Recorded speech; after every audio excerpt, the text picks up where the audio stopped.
gracias y consecuencias. Vemos a la banda.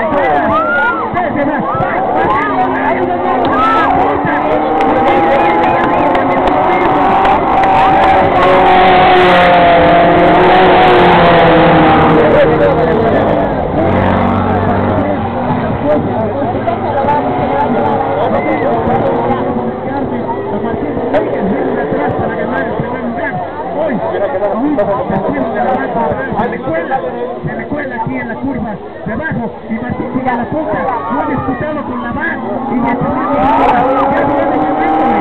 Es una lucha.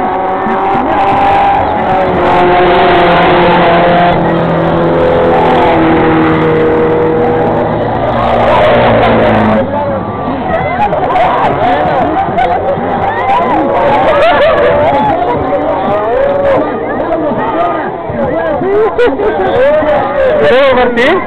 Falta una vuelta, ¿no? Esta es la última.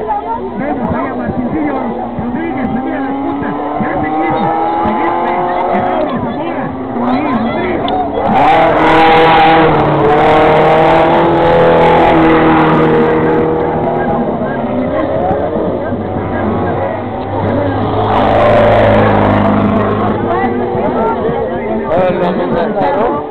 Aquí va la punta. Ya lo amenazaron, güey. ¿Quién? ¿A quién? Ahora que no. Oye, bueno, se da cuenta Martín Rodríguez de nuevo a ver igual que Cisla. Primer lugar Martín.